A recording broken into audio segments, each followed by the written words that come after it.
Vamos a empezar nuestra clase. Como ya les había indicado Roxana, yo soy Jessica Hidalgo, soy psicóloga de profesión. Ya estoy con ustedes para poder conversar de este curso, el de hoy. Normalmente empezamos con una dinámica, pero hoy vamos a hacerlo distinto, ¿ok? Vamos a hablar del tema y al finalizar la clase, unos 15 minutitos antes, vamos a hacer 5 minutos de unos ejercicios y luego vamos a hacer un tipo ping-pong, un tipo de compartir, de preguntas, de lo que deseen platicar para poder, o de repente alguna duda que tengan para poder tomarla la siguiente clase y poder hablar de eso. Muy bien, entonces ya Roxana les ha compartido cuál es el temario de estas 5 sesiones que vamos a trabajar. Hoy vamos a empezar con la introducción a lo que es la psicología educativa. ¿Ok? Les hago esta pregunta. ¿Qué idea tienen ustedes de la labor que hace un psicólogo? A ver, ¿los escucho o los leo? Pueden escribir ambas opciones, Miguel. ¿Sí? A ver, pues. Solo se encarga de orientar le da consejos para que los pacientes tengan un sentido de la vida y les ayude en el asunto de sus emociones. Gracias. Bien, orientar. Muy bien, Rosa, gracias. Orientar, acompañar, ayudar y brindar apoyo a las personas con algún problema. Muy bien. Están Denise, Miss Verónica también levantó la mano. A ver. Miss Verónica. ¿Tiene la palabra Miss Verónica?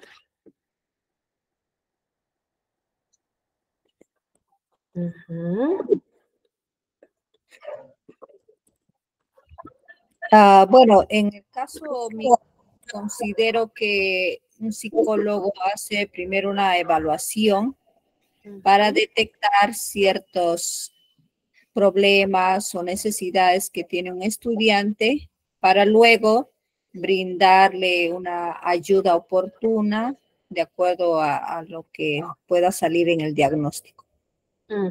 Muy bien, gracias. Orientar, reforzar actitudes, bien. En realidad, la función o el rol del psicólogo es bien amplia, ¿ok? Esta aplicación va a depender de dónde trabaja el psicólogo, en el entorno en el que está, ¿ok? Puede ser un psicólogo que se encargue simplemente o netamente de hacer la práctica clínica, es decir, el diagnóstico y el tratamiento, diagnóstico, tratamiento e intervención, ¿ok? Si está en la escuela es distinto, porque en la escuela se encarga, por ejemplo, del abordaje o del apoyo, ¿ok? O realizar algunas evaluaciones. Entonces, lo que vamos a ver ahora es netamente este psicólogo que está dentro de las escuelas. Por eso es que hablamos de esta rama de la psicología que es la psicología educativa, ¿ok? Dentro de la escuela, el psicólogo va a brindar orientación y asesoramiento para que los maestros puedan desarrollar más estas herramientas para poder aplicarlas dentro de la educación cuando tienen algún estudiante o grupos de estudiantes que tienen por allí digamos, una dificultad para poder adaptarse. Y el otro es que también está desde este enfoque que el psicólogo va a orientar a los estudiantes, ¿ok? O va a trabajar para ofrecer apoyo emocional a estos estudiantes para que puedan manejar, por ejemplo, el estrés, la ansiedad, que pueden surgir brotes en esta etapa educativa, ¿ok? Muy bien, muchas gracias por su participación. A ver, los voy leyendo. Reforzar algunos comportamientos. Sí, de hecho, el psicólogo, su rol netamente es el tratamiento o el estudio y la comprensión del comportamiento humano. ¿Ok? Eso es netamente. Su trabajo del psicólogo es entender y comprender por qué nos portamos como nos portamos. Y de acuerdo a eso, ayudar a las personas a que puedan superar sus desafíos conductuales, emocionales, mentales, desde el enfoque que el psicólogo quiera implementar, ¿no? También desde el enfoque en el que él esté formado. ¿Listo? Entonces, ustedes ya tienen el material. Vamos a empezar. Me indican, por favor, si es que lo logran observar. Sí. Perfecto, muchas gracias. Gracias, muchas gracias. ¿Alguien quería hablar? Lo escuchaba por allí como que estaba tratando de hablar. ¿No? Ok, perfecto. Muy bien, entonces empezamos. Ya hicimos una pequeña introducción de cuál es el rol del psicólogo en general. Nicole, si gustas puedes salir y volver a entrar porque ya me confirmaron que sí se observa. Ok. Vamos a ver. La psicología educativa, como les decía, es la rama de la psicología, se desprende, pero se les llama o se le conoce como psicología educativa por el ámbito en el que se desarrolla, pero en sí psicología es una sola, ¿ok? Solo por el ámbito donde se está desarrollando el trabajo se le conoce como psicología educativa. ¿Y qué es lo que busca esta rama? ¿Qué es lo que pretende hacer? Investigar cómo es que nosotras las personas aprendemos, ¿ya? Netamente en el contexto educativo. Y dentro de este aprendizaje, ¿cómo es que nosotros nos vamos desarrollando también? ¿Listo? Cuando hablamos de psicología educativa, debemos entender que esta disciplina va a combinar la psicología y va a combinar la educación para poder entender este proceso de cómo nosotros vamos a aprender. ¿Okay? No aprendemos, ustedes aprenden todos distintos, yo aprendo distinto a ustedes. De repente mi forma de aprender es mucho más visual, más de hacer, otras personas más de escuchar, otras personas más del aprendizaje individual. Ellos solo lo que leen, lo sintetizan, lo analizan y lo aprenden. Entonces todos tienen distintas formas de aprender, pero al final lo que se busca es que este aprendizaje desarrolle habilidades, ¿ok? Entonces, a lo largo de estas 5 sesiones vamos a analizar este trabajo, cuál es el rol de la psicología educativa. Y hoy en esta clase vamos a trabajar lo que es el campo de estudio. El campo de estudio, la importancia de la psicología educativa y cuáles son estas principales teorías del aprendizaje que van a importar o que interesa que nosotros las conozcamos porque se van a aplicar dentro del aula. ¿Ok? Muy bien. Entonces, el objetivo de la psicología educativa es netamente entender cómo es que nosotros adquirimos el conocimiento. Cómo es que estas habilidades y actitudes a lo largo de nuestra vida van a hacer que formemos conocimiento. ¿Listo? Muy bien. Aquí les he puesto 5 verbos, ¿no? Dice análisis o analizar, identificar, evaluar, atender y promover. ¿A qué nos referimos con estos 5 acciones? ¿Ya? Estas 5 acciones incluyen que nosotros, por ejemplo, hagamos en primera instancia un análisis de cómo es que nuestros estudiantes aprenden.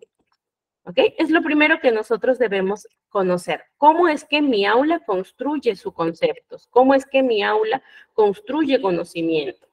Una vez que yo ya identifiqué cómo aprenden mis estudiantes, voy a la segunda parte, que es la identificación. Y esto de identificar es qué los motiva, qué hace que ellos tengan buenas calificaciones, qué hace que ellos se involucren en el aprendizaje.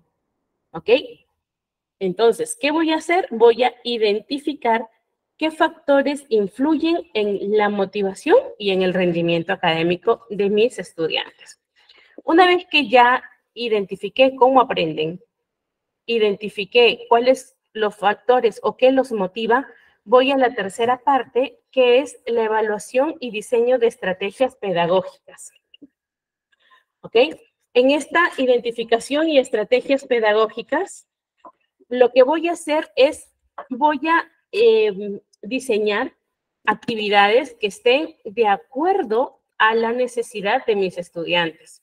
Ustedes me dirán, señorita, pero armar esto es realmente mucho trabajo. Sí, yo sé que es bastante trabajo, pero el que nosotros diseñemos las estrategias a medida de mis estudiantes va a hacer que el trabajo sea mucho más sencillo. Al principio va a ser difícil porque el estar pensando y el diseñar qué actividades van a ayudar a mis niños o con qué actividades voy a lograr el objetivo, que es que ellos aprendan. Al principio me va a costar, pero una vez que ya estoy en el camino, como yo ya identifiqué cómo aprenden, va a ser mucho más sencillo, me va a costar menos llegar a ellos. ¿Ok? Entonces, la tercera parte es la evaluación y el diseño de estrategias que me ayuden a mejorar el aprendizaje de mis chicos, de mis estudiantes. El cuarto punto es que yo también debo considerar o prestar atención a cómo es que aprenden mis estudiantes y cuáles son las necesidades educativas que tienen ellos. Puede ser que todos mis chicos son muy buenos, ¿ok? Que todos son muy buenos estudiantes, aprenden rápido o de repente se tardan en aprender, pero una vez que aprenden, no lo olvidan. Entonces, yo tengo que prestar atención a eso. ¿Por qué? Porque el nivel con el que yo voy a ir enseñando tiene que estar de acuerdo a la respuesta que tienen mis estudiantes. Si yo voy muy abajo y ellos están en promedio un poquito más alto, los voy a aburrir y voy a perder motivación. Si yo voy muy alto de su expectativa o de su capacidad, les voy a sobreexigir y van a terminar rindiéndose porque no llegan. Pero si yo voy con ellos a medida, entonces de menos a más, un poquito menos de lo que ellos van, yo les voy motivando y ellos van dándose cuenta de que sí saben, de que sí aprenden, de que sí tienen capacidades para poder hacer lo que se les encarga hacer, ¿verdad? Entonces, yo voy de menos a más. Una vez que yo ya veo que están respondiendo, entonces subo la valla, subo la valla, subo la valla. No les pido de frente el 100%, les pido el 60%, el 70%, el 80%, y así voy incrementando. Entonces, eso es a lo que me refiero con la atención. Entonces, prestar atención a cómo es que aprenden mis chicos a los diversos estilos de aprendizaje y también a qué necesidades educativas están requiriendo aquellos estudiantes. Y el último punto, que es el de promover, se refiere a que nosotros busquemos que dentro del aula se sienta un ambiente acogedor o un ambiente positivo, ¿ok? Y aquí me refiero a que el aula debe ser un lugar seguro para los estudiantes. Entonces, yo debo promover un clima emocional positivo, ¿ok? Un clima que los estudiantes sepan que pueden hablar con total libertad y que pueden ser escuchados también con juicio, ¿verdad? O sea, que yo no me voy a ir en el manejo de conflictos, yo no me voy a ir a favor de uno o en contra de otro. Yo voy a escucharlos con juicio, voy a saber discernir la situación o manejar los conflictos. Entonces, esto va a ayudarme o esto va a promover que mi aula sea un aula que se toleran. A pesar de que puedan tener diferencias, puedan tolerar el que seamos diferentes. ¿Ok? Ahora, ¿qué importancia tiene la psicología educativa para el trabajo docente? Lo que hemos visto antes es considerando las necesidades de mi estudiante. Ahora, es respecto a el docente. Entonces, la psicología educativa va a proporcionar herramientas y conocimientos para que el docente o el auxiliar pueda mejorar su práctica pedagógica. A las finales, el trabajo de nosotros como maestros, como orientadores, ¿cuál es? ¿Cuál es el propósito? El objetivo de enseñar. A ver, ¿quién lo sabe? ¿Quién intuye? ¿Cuál es el propósito de enseñar? A ver, los leo. Bueno, una cosa de los que yo creo que contribuye a que el alumno pueda aprender es que el profesor, ¿verdad? Es ese puente entre el conocimiento y el alumno. Sheila, ¿estás hablando tú? No. No, soy Adriana. Adriana. A ver, Adriana, no escuché muy bien lo que me decías. Coméntamelo nuevamente, por favor. Sí, que realmente pues el profesor debe ser ese puente entre el conocimiento con el alumno, ¿verdad? Que él facilite ese conocimiento para que el alumno pueda entenderlo. Exacto, sí. De hecho, el propósito del docente es que el alumno construya conocimiento, ¿verdad? Que la información que nosotros les damos les sea de interés y de significancia. Entonces, ya en estas épocas se ha cambiado, ¿no? Antes el protagonista, como dice Hilton, era el profesor, ahora es el estudiante, porque el profesor es el guía, ¿verdad? Es el puente, como nos dice Adriana. Es quien se va a encargar de darle la información y adaptar la información para que ellos puedan hacer su propio síntesis, para que ellos puedan construir el propio conocimiento. Entonces, el rol del profesor es generar aprendizaje. ¿Ok? Muy bien. Entonces, si nuestro propósito es que lo que le enseñemos sea de significancia para el estudiante, ¿qué vamos a hacer para lograr eso? ¿Okay? ¿Qué vamos a hacer para que las experiencias de aprendizaje sean más significativas? Primero, vamos a tener que adaptar la información a nuestra aula, ¿ok? Entonces, adaptar las estrategias o adaptar principios para que se ajusten a las necesidades de nuestros estudiantes va a ser el primer paso para que se mejore, por ejemplo, la comprensión de la información, la retención de la información también, ¿no? Lo segundo es que yo voy a comprender. ¿Y qué es lo que tengo que comprender? ¿Cuáles son estas estrategias que me van a permitir motivar y hacer que el estudiante participe? Porque solo si participa, solo si se hace parte de, se va a generar significancia. Porque no solamente es aprendizaje lo que les vamos a dar, sino también el hecho del contacto social o esta socialización que va a tener con otros estudiantes, con otros pares, que va a reforzar la información que va a construir. ¿Ok? Y ya lo vamos a ver aquí en un ratito, lo que es el aprendizaje colaborativo. Pero ahora mucho en la educación se estila esto, que el aprendizaje sea colaborativo. ¿Por qué? Porque lo que yo sé más lo que otros saben va a hacer sinergia en un solo concepto y se va a poder aprender mejor o reconstruir lo que ya se conoce. Entonces, por eso es importante que nosotros comprendamos cuáles son estas teorías de la motivación que nosotros, como docentes, vamos a poder utilizar para generar un ambiente que estimule el aprendizaje, ¿ok? Que haga que los chicos participen. Yo tengo alumnos que ahí están en clase porque los obligan o porque los mandan o porque, si por ellos fuera, estuvieran en otro sitio. Pero, ¿qué hago yo como docente para motivarlos a que quieran estar allí? Entonces, ese es el rol. Y lo tercero es que nosotros pongamos atención, ¿ya? Que proporcionemos información o que nosotros pongamos atención a estas necesidades diversas que vamos a encontrar dentro del aula. ¿Okay? Y esto va a permitir que nosotros podamos podamos proporcionar diseñar métricas y podamos proporcionarles a los estudiantes, ¿ya? En esta parte de aquí, que nosotros podamos medirlos de acuerdo a lo que son.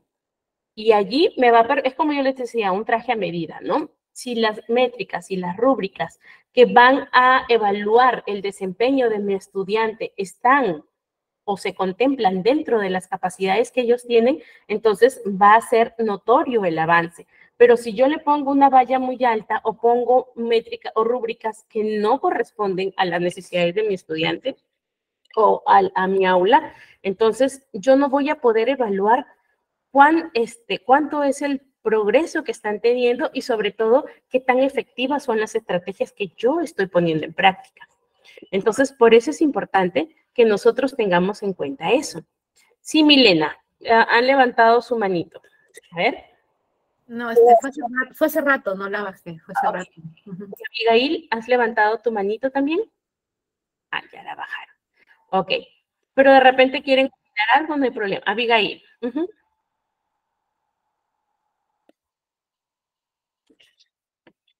Bueno. Ok, Karina, ¿sí? ¿Quieres participar?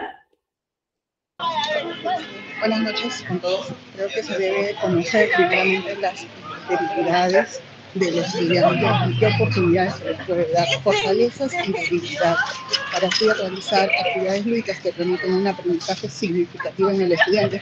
Y como dice usted, ¿no?, la motivación es muy importante y va desde el inicio de la clase hasta el final, porque parte de ellos el mundo es su juego, y mientras más actividades tenga, más puede desarrollarse el pensamiento.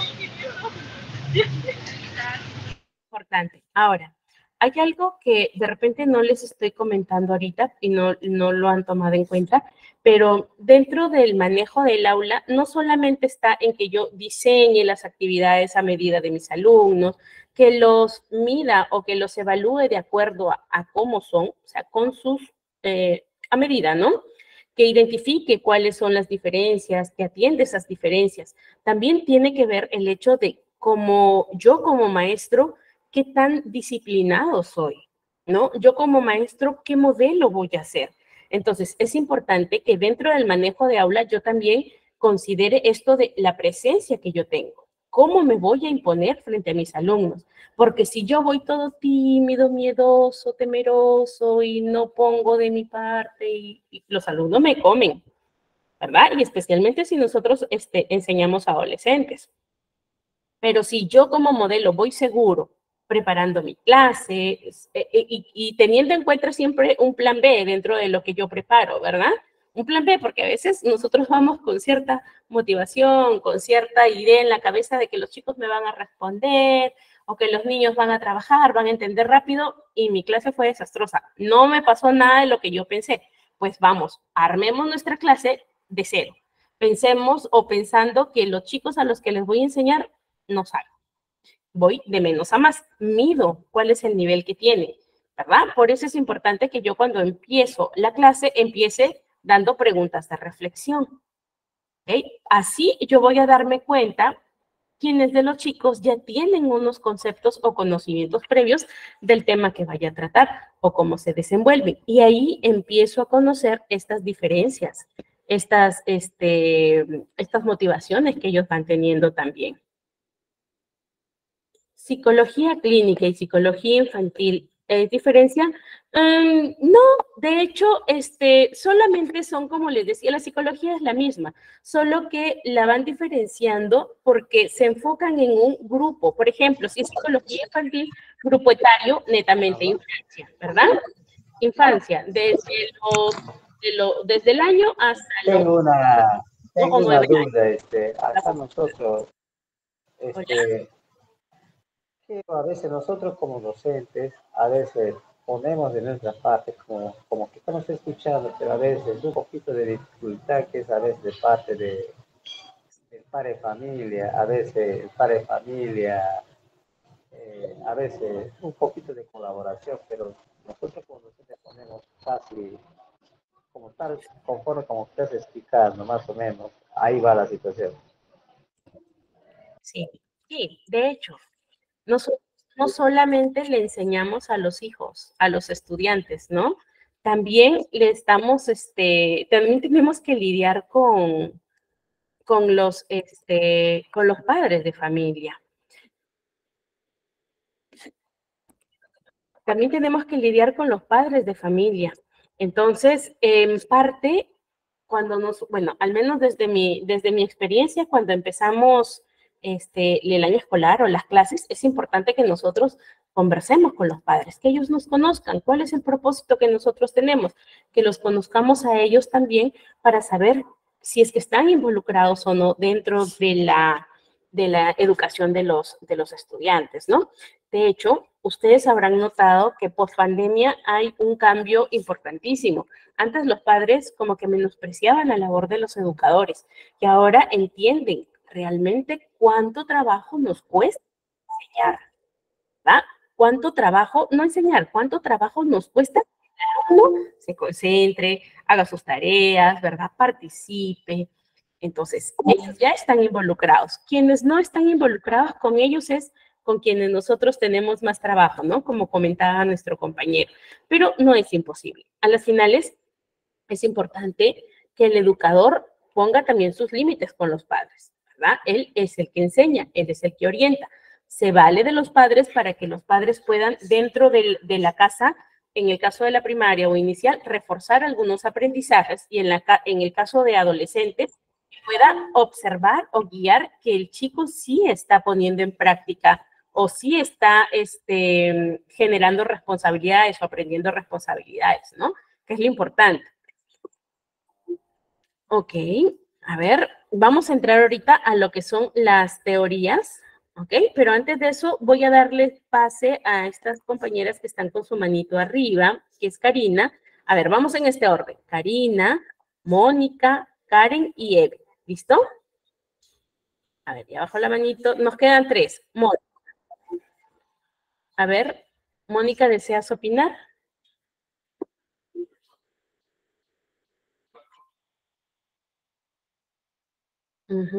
Sí, Elizabeth, cuando no sabemos nada y sobre todo no tenemos explicación de ello, porque los chicos nos damos cuenta, ¿no? Los chicos dentro del aula no participan, llegan descuidados, se duermen, llevan sus materiales, no hacen tareas. Entonces uno nota que ellos se van mostrando indicadores de que el niño no tiene guía en casa. Entonces, es importante que nosotros estemos atentos a ello también y hablemos con la familia. Todavía hay padres que tienen esta idea de que la educación es trabajo del profesor, del docente, del instituto, del colegio, de la escuela, solo de ellos. Los papás no participan. Con pagar o con llevar al estudiante al colegio es suficiente. Aún hay padres así, pero como les digo, ya hay padres que han cambiado esta perspectiva. Ya nuestra generación ha cambiado mucho la perspectiva de cómo mirar la educación. Pero ¿qué hacemos con padres que aún no están involucrados en esto? Pues desde el principio, insistir en conocerlos, insistir en la postura del maestro, insistir en que el trabajo es trabajo colaborativo para poder enseñarles, ¿no? Sí, es trabajo en equipo, como dice Bexi. No funciona nada si solo yo me encargo de enseñarle y en la casa se traen abajo todo el trabajo que hacemos nosotros. ¿Cómo orientar a los padres? No podemos cambiarlo, definitivamente. O sea, hablarle al papá y decirle, señor, tiene que ayudar a su hijo, mire, su hijo necesita. Si el padre no vamos a poder hacer mucho. Lo que tenemos que hacer es seguir trabajando con el niño para seguir dándole las herramientas o la motivación. Y aquí viene el tema, ¿no? Sí, pero ese ya es trabajo del psicólogo, netamente. Cuando nosotros encontramos papás o padres que no se involucran, es bueno que podamos derivarlos al departamento de psicopedagogía o de psicología para que ellos se encarguen de hacer no sé cuáles son las políticas de la escuela en la que están, pero sí es importante que si en la escuela se involucra un poco más, entonces también ustedes informen quiénes son los niños que están aparentemente en abandono o en descuido de los padres o en este estilo de crianza que es negligente. Entonces, para que dentro del departamento de psicología se encarguen de hacer este trabajo, ¿no? No podemos abordar todo. El maestro no va a ser todista, pero sí es importante que tengamos para ello. ¿Ok? Muy bien. Vamos viendo lo que es las teorías de la motivación, perdón, teorías del aprendizaje. ¿Ok? ¿Listo? Muy bien. Estas teorías del aprendizaje van a ser importantes que nosotros las conozcamos porque, de hecho, ya las aplican dentro del aula. Por ejemplo, la teoría del constructivismo. ¿Recuerdan a alguien acerca de que el alumno construye su propio concepto, construye su aprendizaje? ¿Okay? La teoría social de Bandura, por ejemplo, del aprendizaje social, de la colaboración. Piaget, constructivista, muy bien. Vygotsky. Muy bien, si los ubican. Y las teorías de la motivación, por ejemplo, Maslow, ¿no? Tenemos a Maslow, ajá, motivación. Sí, también. Ok, entonces, por ejemplo, dentro de la motivación, Skinner también está un poquito como que entra con la motivación. ¿Listo? Entonces, vamos a ver ahorita cuáles son estas principales teorías del aprendizaje y por qué es importante. Brunner, exacto, Theodor Brunner, porque es importante que nosotros las conozcamos o las recordemos. ¿Bien? Vamos por acá. La teoría del constructivismo, que es una propuesta, ahorita yo se las presento en mezcla, pero ha sido una propuesta individual, estas teorías hacen énfasis en que el aprendizaje es un proceso activo, ¿ya? ¿Qué significa que es un proceso activo? Es un proceso que se da todos los días. ¿Listo? Siempre está en cambio, siempre está actualizando. Y que es constructivo, es decir, que siempre va mejorando, creciendo, donde los estudiantes van a ir generando su propio aprendizaje a través de la interacción con su entorno y con los demás, interacción con el maestro, interacción con amigos, interacción con otros compañeros que sepan un poco más, ¿ok? Entonces, nosotros como docentes o como modelos, lo que vamos a hacer es, dentro del aula, fomentar este aprendizaje con actividades que a los chicos puedan llamar la atención, o sea, que sean actividades disruptoras, digo yo siempre, ¿no? Que sean actividades que rompan esquemas, que los hagan pensar, que sobre todo los lleven a los chicos a la reflexión, ¿ok? Es la única forma en que ellos van a poder comprender las situaciones y ampliar la perspectiva. Aquí tenemos propuestas de Ausubel, de Piaget y Vygotsky, por ejemplo. En cuanto a la teoría del aprendizaje social, tenemos, por ejemplo, la teoría de Bandura. Y Bandura nos habla de que todos nosotros aprendemos observando. ¿Ok? Aprendemos observando y modelando el comportamiento de los demás. Entonces, Bandura, por ejemplo, habla de dos conceptos, que es el aprendizaje vicario y el otro concepto que es el aprendizaje o la autoeficacia, ¿ok? En estos dos conceptos, por ejemplo, en el aprendizaje vicario dice, todo lo aprendemos observando, ¿ok? A través de la observación. Y el aprendizaje o la autoeficacia es de, si yo veo que alguien hace algo, yo digo, yo también tengo esas capacidades para poder hacerlo. Entonces, si yo veo que tengo las capacidades para poder hacerlo, lo hago, lo imito, ¿ok? Entonces, de eso trata el aprendizaje social. Y la teoría de la motivación, que viene con enfoques, por ejemplo, de Maslow, de Adler, de Brunner, de Hesberg. Entonces, donde estos teóricos hablan o destacan la importancia de la motivación en el proceso del aprendizaje. ¿Ok? ¿Cómo lo vamos nosotros a aplicar en el aula? Bueno, en cuanto a la teoría a las teorías de la motivación, nosotros o los docentes tienen que aplicar estrategias que motiven a los chicos, ¿ok? Por ejemplo, el uso de recompensas o el uso de gamificaciones para poder mantener el interés y que los chicos puedan participar dentro de la clase. ¿Listo? A ver, voy leyendo los comentarios. Me entretuve explicándoles. Ya, estaban hablando de quiénes son los teóricos. Muy bien. ¿Hasta aquí vamos bien? ¿Sí? A ver. Ok, muy bien. Listo. Ahora, en esta parte de la clase, vamos a ir poniendo en práctica un ejemplo, ¿ok? Para poder entender todo lo que nosotros hemos ido revisando hasta ahorita, ¿ok?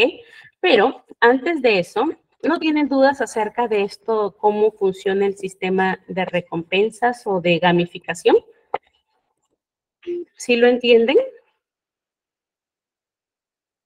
Beatriz, ¿sí? El aprendizaje social se da a cada momento y en todo nivel. Dentro del aula, fuera del aula, por ejemplo, Beatriz, ok. Dentro del aula, las interacciones, cuando se hacen o se forman los trabajos de grupo, ¿verdad? Fuera del aula, en la hora de recreo, por ejemplo, las interacciones sociales, ¿ok? Sí, explique, por favor, cómo así podemos recompensar. Perfecto. Ok. Muy bien. Cuando nosotros hablamos acerca de mantener la motivación a raíz de refuerzos, hay que entender unos conceptos primero, ¿ok? Por ejemplo, Skinner fue el que propuso la teoría del aprendizaje basado en la motivación. Y esta teoría también ha sido influenciada por Thorndike y Bandura. Pero esta teoría, ¿qué es lo que dice? Según la perspectiva de Brunner, todos nosotros, todos los individuos están motivados a aprender y a realizar determinadas acciones cuando sabemos que vamos a ser recompensados por hacer esa acción. ¿Ah? Entonces, vamos a hacer cierta acción cuando vamos a experimentar recompensas, pero estas recompensas tienen que ser positivas. O van a hacer algo porque quieren evitar consecuencias negativas. Y es allí cuando nosotros hablamos de los reforzadores positivos y negativos.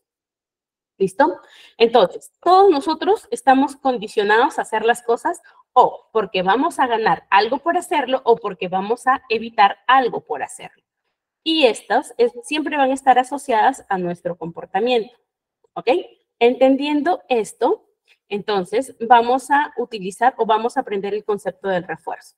La teoría o el concepto del refuerzo dice que el uso del refuerzo puede ser tanto positivo como negativo. Y este refuerzo puede o aumentar o decrementar la probabilidad de que un comportamiento se repita. ¿Cómo? Como un concepto, un ejemplo, a ver qué me digan. Muy bien. Tengo un niño que se sale mucho de aula. ¿Listo? A ver, voy con stickers o caramelos pequeños. Ok. Voy con stickers o caramelos pequeños, se obtienen un aprendizaje esperado. Ajá, ya. Ok. En el aula no premiamos con dulces o con galletas, pero ¿qué utilizamos de reforzador? Por ejemplo, en jardín, los sellos, ¿verdad? O las calcomanías, o el buen hecho, o de repente la estrellita, o el globito, ¿cierto? En primaria vamos utilizando otro tipo de reforzadores, de repente por allí, ajá, en sellos. En primero, en segundo todavía me funcionan los sellos, pero ya para tercero ya no me van a funcionar los sellos, ¿verdad? Sí, la economía de fichas es bueno, sí, también. Entonces yo ya empiezo con otros tipos de estrategias reforzadoras, ¿verdad? Ajá, puntos extras, que yo les pueda evitar, o por ejemplo, que yo los exonere de realizar ciertas tareas o trabajos por las buenas calificaciones que tengan, ¿verdad? O los proyectos que presenten, ¿sí? Entonces, en la adolescencia, por ejemplo, podemos utilizar el concepto de economía de fichas, ¿no? Por tantas buenas notas, hay un puntaje adicional que se gana, o de repente por el cúmulo de actividades se les exime de alguna. Entonces, yo voy utilizando, ¿ven? Ustedes utilizan lo que es la teoría de la motivación en cuanto al refuerzo. Ahora, ¿qué pasa si yo quiero que una conducta no se presente? ¿Utilizo reforzadores? Claro, también utilizo reforzadores. Recuerden que los reforzadores lo que van a buscar es que sean agradables o desagradables para el sujeto al que se le va a aplicar el reforzador. Un reforzador agradable es aquel que le gusta a la persona. A ver, decían ahí el caso de un niño que tenga, a ver, ¿qué me decían? Ya, yo le decía, tengo un niño que se queda sentado, que para corriendo, no hace caso, llega al aula y comienza a tirar las cosas. ¿Qué hago con ese niño? Ok, primero empiezo trabajando límites. ¿Okay? Y el imponer límites o trabajar límites con el niño, de hecho, va a ser una guerra. Va a generar conflictos porque voy a tener que ponerle un basta y el niño pues va a encontrarse con un tope, ¿no? Y eso le va a generar a ellos dolor, llanto, ira, cólera. Y se va a frustrar y va a hacer el berrinche. Pero una vez que aprende que tú te mantienes firme en eso, él va decrementando su conducta. Ahí estamos aplicando un reforzador. ¿Cuál es el reforzador? Un reforzador negativo. ¿Y qué es lo que estoy buscando? Que decremente la conducta disruptiva o la conducta inapropiada, ¿verdad? No estoy no estoy implementando una nueva conducta, solo estoy erradicando una conducta que es disruptiva. No estoy enseñando nada nuevo todavía. Una vez que yo ya vi que decrementó la conducta disruptiva, recién empiezo con los reforzadores positivos para poder implementar una nueva conducta. Por ejemplo, que el niño, antes de participar, levante la mano. Entonces, cada vez que él levanta la mano, yo lo refuerzo, le digo, muy bien, Luisito, muy bien, levantaste tu mano, ahora sí, te cedo la palabra. Es un reforzador. No es un reforzador físico, es un reforzador emocional, ¿no? Pero estoy utilizando los reforzadores. O de repente yo les digo, ok, los niños que hoy no se hagan mucha bulla, o de repente los niños que hoy esperen su turno para comer sus loncheras, van a ganarse 5 minutos más de juegos. ¿Ok? Entonces ya están los niños que se preparan. Yo estoy utilizando un reforzador y estoy pidiendo una conducta. Estoy buscando implementar una conducta que es el tiempo de espera o alargar el tiempo de espera o que sigan las indicaciones, ¿verdad? Entonces, eso es la forma en cómo voy a ir utilizando los reforzadores. Recuerden, el refuerzo puede ser negativo o puede ser positivo, ¿ok? Un ejemplo de un niño que presta atención, pero en la hora de grupos o social se pone muy molesto o no desea trabajar en grupos, ¿cómo se le puede ayudar? ¿Por qué no desea trabajar en grupos? O sea, ¿qué le molesta? ¿No quiere trabajar con esos compañeros? ¿Con todos le pasa lo mismo? Puede ser que él no sabe trabajar colaborativamente, hay que ir enseñando. Dependiendo de cuál es la conducta inapropiada. Yo tengo un niño que me hacía berrinche para todo. Me veía y me decía, adiós, adiós, adiós, ¿verdad? Me botaba. Con su adiós me botaba, no me quería allí. Entonces, igual, yo seguía allí. La primera vez que lo vi, él me botó, me bajó las sillas, se paró, tiraba las sillas, golpeaba las sillas, se paraba en ellas, corría, gritaba, todos los juguetes los botó. Yo lo dejé, que lo hiciera. Normal, yo quería ver hasta dónde llegaba, ¿cierto? Entonces, yo veo cuál es su conducta inapropiada. Una vez que veo eso, entiendo, no me fijo en lo que hace, trato de comprender por qué lo hace. Recuerden que nosotros tenemos que entender la razón de la conducta para poder trabajar a raíz de eso. No me fijo en sí, en lo mal que se porta, sino en qué lo lleva a portarse así. Una vez que hace esto, yo comienzo a levantar las sillas y comienzo a decir, no las bajes. Las vuelve a bajar, yo las vuelvo a levantar, las vuelve a bajar, yo las vuelvo a levantar. Y dice, no, yo quiero jugar con esto. Y retiro todos los juguetes con los que él quiera jugar. Yo allí estoy aplicando un reforzador negativo. Si él baja las sillas, no hay juguetes, los retiro. Si él no baja las sillas o las sube, hay un juguete.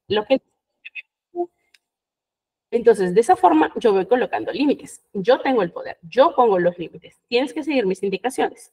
Sin decir, en este juego de poder de, tú las bajas, no hay nada. Tú las subes, te doy lo que pides. Y solo un juguete a la vez. ¿Ok? Entonces, tengo que identificar con qué puedo lidiar con este niño, qué le gusta o qué no le gusta, para en base a ello poder aplicar los reforzadores. ¿Ok? Hasta allí sí está entendido el concepto de refuerzo. Ok. En cuanto a las consecuencias, pues las consecuencias de un comportamiento pueden tener también un impacto significativo en la motivación.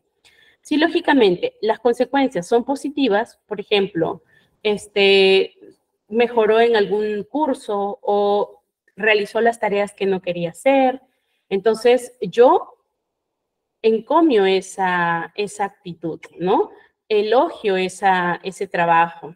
Entonces yo voy aumentando la motivación para que el comportamiento también vaya implementándose, vaya haciéndose hábito, ya no sea solo una respuesta o no sea un trabajo que solo lo hace por el elogio reforzador, sino que se vaya formando como parte de, ¿ok? Entonces, ahí es la consecuencia positiva. Pero si yo aplico, si las consecuencias son negativas, por ejemplo, criticar o castigar, entonces la motivación para ese comportamiento también va a disminuir. Ahora dirán, pero ¿cómo es que si doy elogios y doy crítica también decrementa? Claro, una crítica o un castigo o un reforzador negativo también puede decrementar una conducta o incrementar otra. Solo tengo que saber cómo los voy a aplicar. ¿Ok? Entonces, ahí vienen lo que son los reforzadores intermitentes. Porque estos reforzadores intermitentes, donde las recompensas no las voy a entregar a cada cosa buena que yo vea que hace, sino que van a ser después de cada comportamiento deseado. Alguien hablaba de la economía de fichas. Bueno, la economía de fichas utiliza esto del reforzamiento intermitente, ¿no? Que yo voy ya, a medida que voy implementando o va creciéndose o se va haciendo parte de la conducta que yo estoy implementando o que deseo que se adquiera, entonces cuando yo ya veo que ya va interiorizándose, mi reforzador va a ser mucho más espaciado. Y ya no solamente voy a recompensar una tarea o una conducta, sino en general las conductas que yo ya vea que el niño o el estudiante va implementando. Entonces, este tipo de reforzador, pues va a tener mayor motivación y va a buscar que el estudiante tenga mayor persistencia en el aprendizaje también. ¿Ok? ¿Qué puedo utilizar en el aula? Elogios, reconocimientos, las diplomas dentro del aula, ¿verdad? Eso va a ayudar a que el chico pueda incrementar su motivación, elogios y reconocimientos. También podemos implementar dentro del aula los sistemas de recompensa. Hablaban de la economía de fichas, entonces tablas de recompensa o puntos, para que los chicos puedan ir mostrando más comportamientos positivos o estas recompensas cuando cumplen tareas.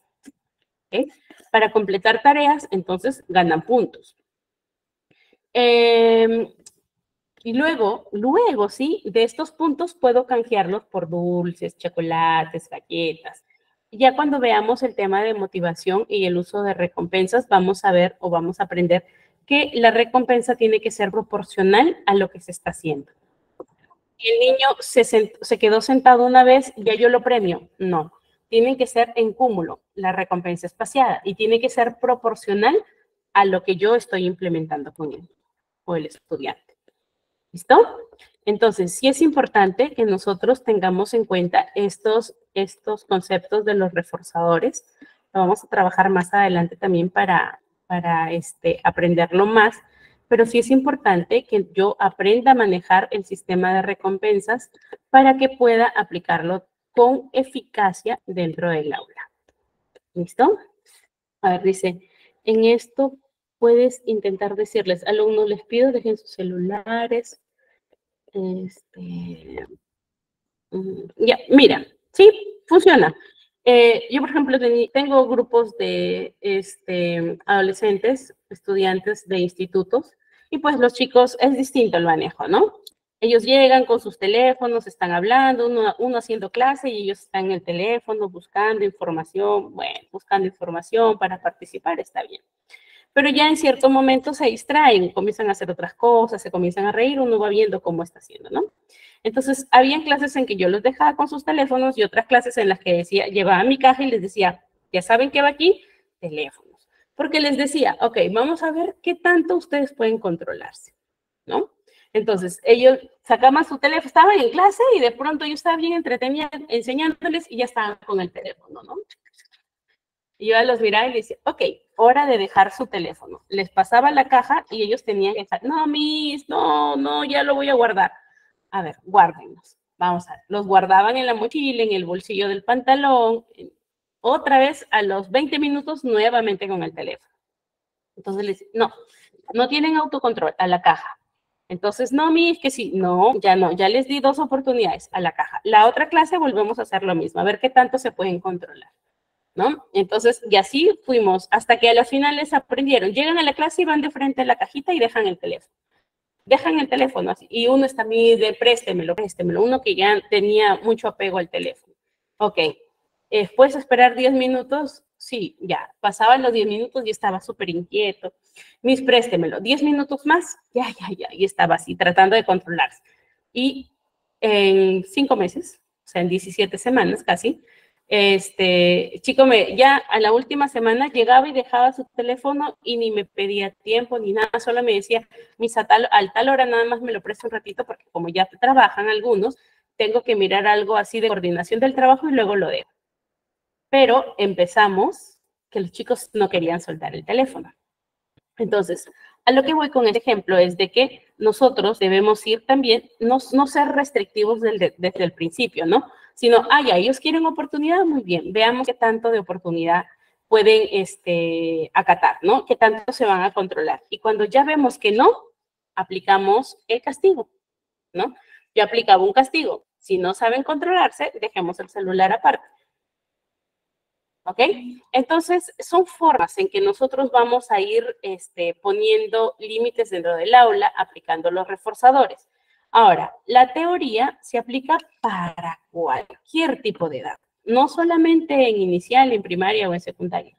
Funciona, solamente que hay que cambiar la estrategia de acuerdo a la edad y de acuerdo a los recursos que tiene cada estudiante. ¿Ok? ¿No es malo que el niño siempre reciba elogios o felicitaciones? No, no es malo. ¿Por qué sería malo? Si yo le digo en el elogio, lo hiciste bien, buen trabajo, está bien, pero puedes mejorar, ¿cierto? No está mal. Lo malo está en que escriba una A y yo le digo, oye, excelente, lo hiciste bien, muy bien, campeón. Otra A. Perfecto, campeón. Otra A. Perfecto, campeón. Tú eres el mejor de todos. Eso está mal. El reforzador debe ir en medida, o el elogio debe ir en medida al trabajo que se hace. ¿Ok? Entonces, si el niño completa la tarea, yo le digo, bien, lo hiciste bien, buen trabajo. Aún hay que mejorar, pero vas bien. Es un elogio. Y el mismo elogio lleva una crítica. No es una destructiva. Y no le digo, no, le arranco la hoja y tienes que volver a hacerlo.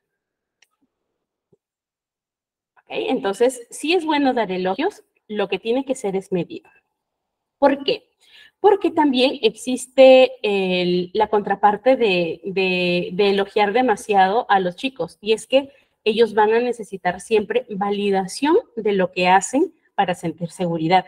Entonces también hay que medir. Yo creo que por eso iba tu pregunta, ¿no? Si estaba bien. El amor nunca está de más.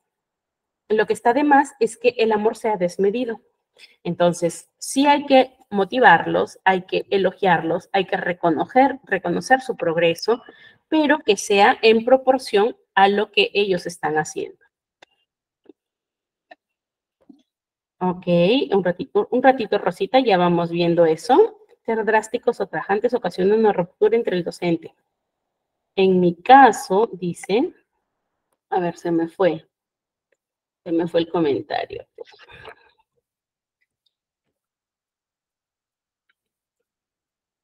Acá. Romina dice que ser drásticos o tajantes ocasiona una ruptura entre el docente y el alumno. En mi caso me funciona que las mejoras y cambios de forma paulatina en lo que les voy conociendo, los voy observando para saber cómo. Sí, de hecho de eso se trata, ¿no? Yo a la forma o a la manera que voy a intervenir para manejar un conflicto no es de acuerdo a mi perspectiva solamente. Tengo de acuerdo también al rol que yo asumo, ¿no? Si voy a ser mediador, si voy a ser árbitro, si voy a ser un negociador, dependiendo del rol que yo utilice para resolver el conflicto. Entonces, si yo voy a ser un mediador, entonces no me voy a involucrar, solamente los voy a guiar para que resuelvan las cosas. Si voy a ser un árbitro, no voy a ponerme ni parte de uno ni parte de otro, tengo que escuchar las dos verdades. Si voy a ser un mediador o un negociador, igual tengo que ver qué gana o qué pueden ganar las personas que están involucradas y que pueden ceder para que puedan resolver el conflicto, dependiendo del rol que tenga. Pero sí es importante que nosotros tengamos siempre la perspectiva abierta. ¿Eh? A ver, mi sobrino en su aula, su profesora no le cree cuando le dice que le molestan, ya que mi sobrino es inquieto. Ahí los juicios de valor, pues, ¿no? Lo que les decía hace un ratito. no puedo solo resolver las cosas desde mi perspectiva, o no puedo decir, ay, no, ya, etiquetarlos, tú eres inquieto, tú molestas, por eso te molesta. O sea, está justificando que lo molesten.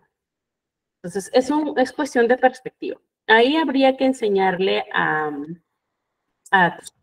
¿sí? Estrategias o herramientas que puedan ayudarlo a que él identifique cómo lo molestan.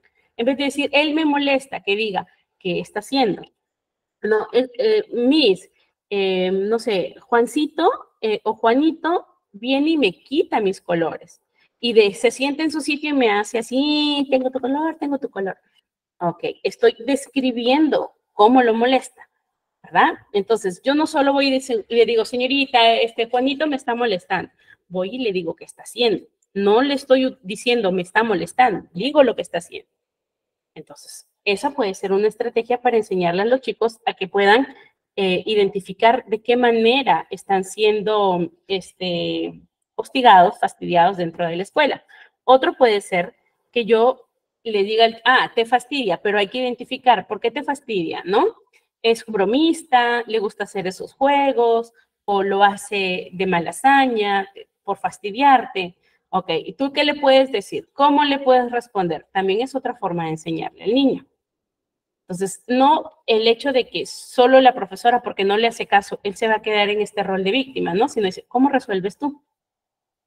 ¿Qué puedes hacer si te molestan? Okay, hablarlo con la profesora, pero no me hace caso, ya. Y ahora, ¿tú qué puedes hacer si es que no te hacen caso? No tomarlo personal o reírme de lo que me hacen.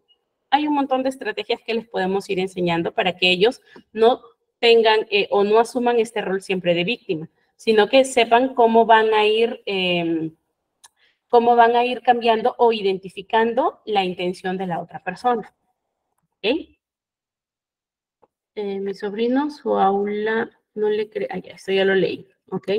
Vamos por acá. No es malo, esto también ya lo leí. A ver, en esto puedes intentar decirle a los alumnos que dejen sus celulares. Si todos los dejan antes de que se acabe la clase, tendrán un tiempo para usarlos mientras no armen desorden. Sí, los chicos, ¿de qué edad? ¿No? ¿A qué alumnos? En primaria no creo que les permitan llevar celulares. Secundaria, quizás algunos los lleven, pero no porque se les permita, ¿no? Nicole, es que les quitas. Has utilizado la palabra. Quitarles es, tienen algo y yo le arrancho, le quito. No doy opción, no negocio. Entonces, no es quitarles, es dar las indicaciones. Cuando nosotros hablamos de límites, son estos también, estos límites que tengo que poner. En mi clase no voy a aceptar que utilicen teléfonos, por lo tanto, o los guardan, porque si yo veo que ustedes los están utilizando, lo decomiso. ¿Ves? Está la pauta. Y está en el estudiante decidir. Estoy dando la pauta, los guardan para que no podamos utilizarlos, nadie va a utilizarlos. Pero si yo descubro que los están utilizando, queda decomisado. Entonces, yo ya estoy dando la pauta clara y solamente si yo observo que alguien no sigue la pauta, aplico la consecuencia. ¿Ok? A ver, dice, bueno, por acá hablaba Rosita, decía, en el caso de niños que tienen problemas de aprendizaje o el TEA, ¿cómo se haría? Ok, eso lo vamos a ir viendo en nuestra clase de necesidades educativas. ¿Listo? Yo sé que tienen muchas dudas, no se preocupen. Hay varias dudas, pero vamos a ir por partes, porque si no, no vamos aprendiendo o es muy desordenado y nos perdemos. ¿Listo? Pero sí lo vamos a hablar, Rosita. Ok. No debería comparar porque los niños aprenden a su tiempo, hablar con la profesora.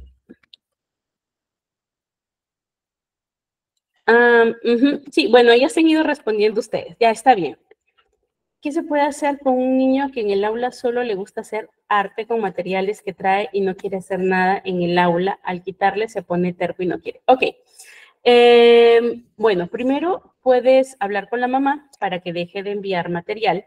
Uno, identificar o irle mostrando, tú muéstrale el material o diseña alguna clase con las cosas que a él le gustan para que vaya interactuando contigo. ¿Okay? Va a ser una lucha, yo lo sé, pero poco a poco. No le puedes quitar del todo así a la primera. Entonces, luego que tienes tu material, puedes irlo indicando, ¿no? ¿Utilizamos tu material? ¿Lo puedes compartir? No, entonces lo guardamos y utilizamos el material que nosotros tenemos aquí para compartir. Entonces puedes ir buscando estas estrategias de negociación con ese niño para que pueda ir participando. Lo que no quiere es participar con ustedes, por eso está encerradito en su mundo. Entonces, le falta desarrollar habilidades sociales. No me indicas qué edad tiene el niño. También dependiendo de la edad, nosotros tenemos que evaluar cuál es el comportamiento adecuado. Y en la siguiente clase vamos a ver el desarrollo cognitivo de acuerdo a la edad. Entonces vamos a ir teniendo más o menos una noción de qué conductas o qué comportamiento esperar de acuerdo a la edad. ¿Ok? Entonces vamos, antes de que nos gane el tiempo, vamos poniendo en práctica los conceptos que hemos visto hoy día. ¿Ok? Muy bien. Disculpen si es que por ahí algún comentario no lo leí o se nos ha pasado, pero son bastantes, pues, ¿no? Ok. Muy bien. Vamos a aplicar un ejemplo, ¿ok?, del aprendizaje constructivista en el aula. ¿Listo? Vamos a aplicar una teoría que es la teoría constructivista y vamos a explicar este ejercicio. Imaginémonos que nosotros somos unos profesores de primaria y vamos a enseñarles a nuestros alumnos acerca de las plantas. ¿Ok? Muy bien. Empiezo. Este es el paso a paso. Primero vamos a tener que, este es el paso. Para mí, la actividad debe ser de observación o de exploración. Luego, preguntas abiertas de discusión, la construcción del conocimiento, luego les hago que investiguen, presentamos los resultados y hacemos la síntesis y reflexión. Muy bien, pero en el primer paso, ¿qué voy a hacer? Entonces, la actividad de observación y exploración, yo puedo, como dice allí, llevar a los chicos al jardín para que vayan viendo, ¿verdad? Para iniciar con el tema. Los leo. ¿Qué harían ustedes? ¿Haremos prácticas? No haremos prácticas. Vamos a ir conversando aquí dentro del curso, ¿ok? Pero no haremos prácticas, no se puede por la modalidad. ¿Ok? Muy bien. Si yo tengo que enseñarle a los chicos, ok, Margot, ya debería tener resuelto el tema del trabajo colaborativo con 8 años. Ahí sí, como te decía, hay una dificultad en la parte de las habilidades sociales.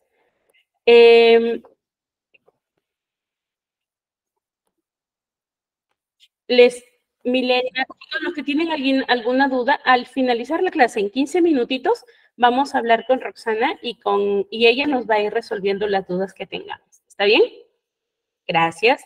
Les decía, imaginémonos que nosotros somos unos profesores y queremos enseñarles a nuestros estudiantes el tema de las plantas. ¿Qué estrategias utilizarían ustedes para poder enseñar este tema? ¿Los leo o pueden levantar la manito para participar? Yo les he puesto aquí unas opciones. Ajá, Karen, a ver, vamos viendo quiénes levantaron la manito.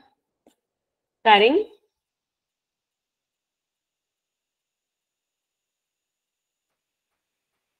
Karen, Silvia, Milena. A ver, ¿pueden? Milena, quizá. Ya. ¿No me escuchan? ¿Me escuchan? Confírmenme si me escuchan, por favor. Ok.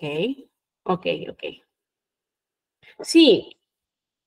Ok, Milena, no te preocupes. Si levantan la manito es porque desean participar, ¿no? Hablar. Pero muy bien, pedir que traigan unas plantas, no se preocupe, no se disculpe. Una planta, ¿verdad? O los llevo al jardín de la escuela, ¿cierto? De repente una lupita, un cuaderno. Exacto. El primer paso no es que yo voy a llegar, enciendo mi proyector y les pongo las plantas, ¿cierto? No va a ser muy significativo. Entonces, ¿qué tengo que hacer? Llevarlos a la acción, ¿ok? Hacer que exploren, hacer que observen. investigar un poco, leer de las plantas, o de repente empiezo con semillitas por la germinación, ¿cierto? Eso hacemos en la escuela. Hacemos que hagan su germinación de triguito, ¿no? Meten en una media panty, y van haciéndolo germinar, exacto. Voy introduciendo el tema. Ya voy con la germinación y luego les digo, traigan su plantita, ¿ok? Y empezamos y doy diferentes semillitas, ¿cierto? De diferentes semillitas para ver qué tipo de plantas van creciendo. Entonces, eso puede ser, por ejemplo, un inicio para poder entrar a este. Es una buena opción. No quieren germinar los papás, no, son muy chiquitos los niños. Ok, vamos al jardín de la escuela. No hay jardín en la escuela, deben haber macetas. No, algo debe haber, ok. Entonces, hacemos que los chicos lleven una plantita, un macetero, o que recolecten hojas del parque, ¿verdad? Exacto, María, un álbum de hojas. Siempre hay opción.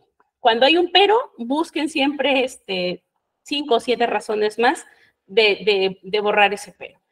La intención es que ellos palpen, experimenten, que hagan las cosas, ¿ya? Que vayan a la acción.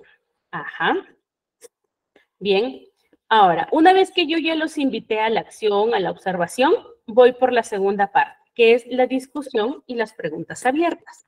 Entonces, les puedo preguntar, ¿cómo creen que nacen los plátanos? ¿O cómo nace el plátano? Pues no, el plátano, cojo un plátano y lo siembro y germina. ¿Será correcto eso? ¿Germinará así el plátano? Por ejemplo, esas preguntas. ¿O cómo crecen las piñas? Cosas que a ellos les sean familiares, ¿verdad?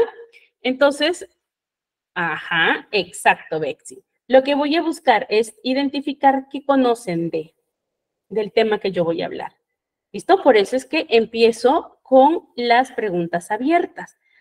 ¿Qué diferencias notan entre las plantas? ¿Cómo fue el proceso de germinación? Si le eché mucha agua, si le eché poquita agua, si necesito que le hablara, ¿verdad? ¿Qué creen que necesitan las plantas para crecer?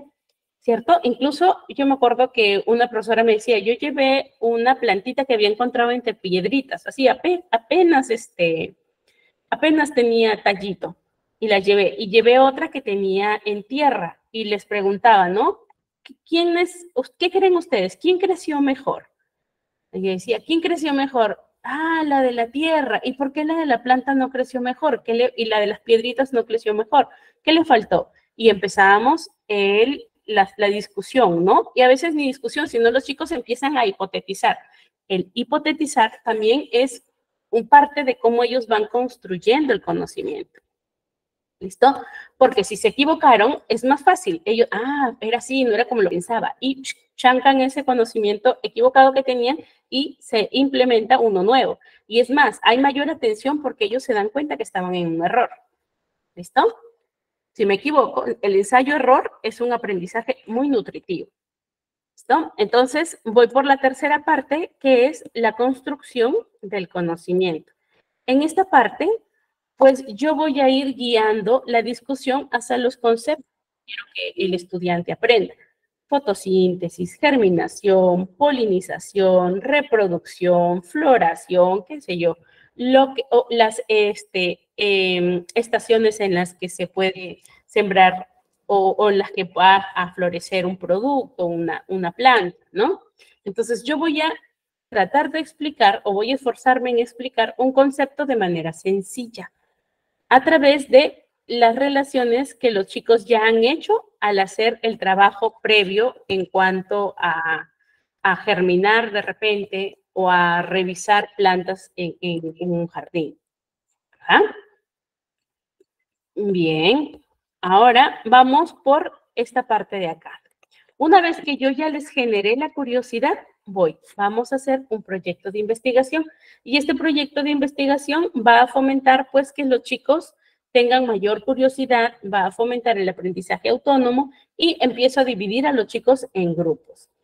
Alguien decía, y tengo un alumno que no le gusta trabajar en grupos. Ok, vayamos por esto. Podemos hacer que los chicos formen grupos por afinidad o podemos hacer que los chicos formen grupos por sorteo o los puedo ir formando yo. Entonces, tengo que ir buscando las estrategias que me van a funcionar. Si siempre hago por afinidad, van a estar metiditos en su grupo y no aprenden. pero si los rompo esa afinidad y los hago por sorteo o los hago de acuerdo a mi criterio, ellos van a poder nutrirse y aprender de los demás estudiantes. Entonces, esa es la importancia de que los chicos trabajen en grupo. ¿Ok? Muy bien, aquí les ponía el proyecto de investigación, por ejemplo, ellos pueden investigar cómo las plantas obtienen agua. Otro puede estudiar las partes de una flor. Otro puede estudiar, por ejemplo, la tierra que necesitan para poder crecer las plantas, ¿verdad? Las estaciones en las que germinan ciertas plantas. Entonces, yo armo estos grupos y los pongo a investigar de temas relacionados a la planta, pero temas que que yo no haya tocado directamente, para que ellos puedan ir hablando y leyendo y reforzar lo que han aprendido. Y luego, pues, la presentación de los resultados. Entonces, es la exposición de lo que ellos lograron aprender. Y en la última parte, que ya es la que se encarga el profesor, miren, el profesor solo ha dejado que los chicos hagan el trabajo y ha estado guiando. Ya en la última parte, comienza a compartir lo que se ha aprendido. ¿Ok? Y ella va explicando conceptos, va reforzando conceptos y va también estimulando a los chicos a reflexionar acerca de lo que han aprendido. Va animándolos. Y de repente, ¿qué aprendieron en grupo? ¿Qué les ayudó a entender mejor? ¿No? Para ir sacando el feedback y para ir sacando el efecto o el lado positivo de hacer los trabajos en grupo. ¿Ok? Hay niños que no hacen los deberes en grupo, solo dejan que hagan a los que son más responsables. Hay que asignar tareas. Hay algo que funciona mucho, que es que cuando se hacen los trabajos, hagamos una lista de tareas que hacer. O sea, para hacer el trabajo se necesita hacer y dividir actividades. ¿Ok? Dividir actividades. Y sí o sí tienen que hacerlas. Si no se hace, no funciona el trabajo. Entonces, pueden hacerlo por partes. Otro, desde un principio, quien no trabaja, pues así está en el grupo, no participa. ¿Ok? Sale del grupo. Podrá estar allí de nombre, pero se identifica que no trabajó. Aunque no lo crean, el decir no trabajó es un reforzador negativo que va a obtener dos cosas. O que el chico se avergüence y luego haga las cosas bien, o que reforcemos esa conducta de no hacer nada. ¿Listo? Si ocurriese que refuerza la conducta de no hacer nada, o sea, me da igual que me pongan cero, me da igual, hay que buscar que el chico, te da igual, no, ok, vamos a darte una tarea para ti solo. Vas a tener que hacer el mismo trabajo solo. El que no lo haga no significa que ya no lo va a volver a hacer, tiene que hacerlo, aunque sea solo. ¿Ok? Acostúmbrese, el hacer aunque sea. ¿Listo? A la mala, lo harás, pero lo haces. Como hoy día justo una amiga me decía, cuando la mando a mi hijita a lavar los platos, los lava mal, para que no la manden a hacer. Mándala al siguiente día que los lave otra vez y así seguirás hasta que lo haga bien. Porque si nosotros reforzamos o le dices, ya, no lo hagas porque lo haces mal, hacemos lo que ellos quieren, que el fin es que no lo hagan, que no se les mande a hacer las cosas. Entonces, vamos con lo contrario. ¿Ok? No, sí, es que tienen que hacerlo. Ese es el hacer. ¿Ok? A pesar de, tienen que hacerlo.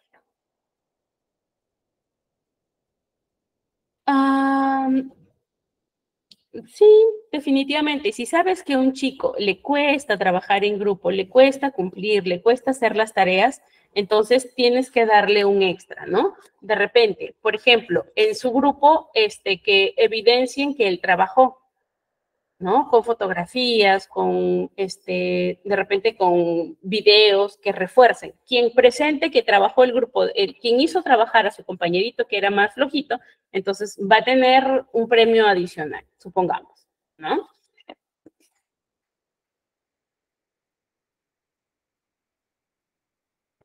Sí, es que a veces nos pasa eso. Cedemos para no comprarnos el problema, pero es una lucha de poderes en la adolescencia más todavía. Entonces, a pesar de, tiene que hacerlo. ¿Listo? Tiene que hacerlo. Entonces, no va a aprender nada si nosotros no le obligamos. Así lo haga mal y así lo tengas que hacer tú luego porque lo hace mal, pero lo tiene que hacer. Si me lava mal los platos, no importa que los lave mal, pero que los lave. Ya luego tú tendrás que volverlos a hacer, ni modo, tendrás que volverlo a hacer porque quieres que se haga como tú quieres, pero no lo vas a lograr ni que haga la acción, ni que aprenda a lavarlos bien, si es que no lo obligas, si es que le quitas la opción de hacerlo. Hay que insistir y no perder la cordura, ¿ok? A pesar de que se enojen, calmadas, lo haces, no importa si lo haces mal, pero lo haces. Una opción. O lo otro es, vamos, yo te ayudo, te enseño a lavar, te voy mirando.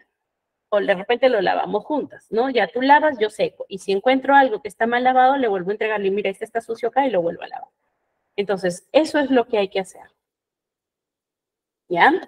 Muy bien. Entonces, hasta aquí hemos resuelto nuestra clase. Hay algunas preguntas que yo sé que han surgido y han quedado en el aire, pero no es que hayan quedado en el aire, solo que las vamos a tratar en los sucesivos, ¿ok? En las siguientes clases. Muy bien, ¿alguna consulta que tengan adicional? ¿Todo bien? ¿Les pareció bien la clase? ¿Sí? Evi. Hola. Gracias. Ah, sí. ¿Levantaron la manito por allí? Tutoría Sapiens. Ah, Evi Castro. Ah, de la gamificación, ¿verdad? Me lo preguntaron, ¿verdad?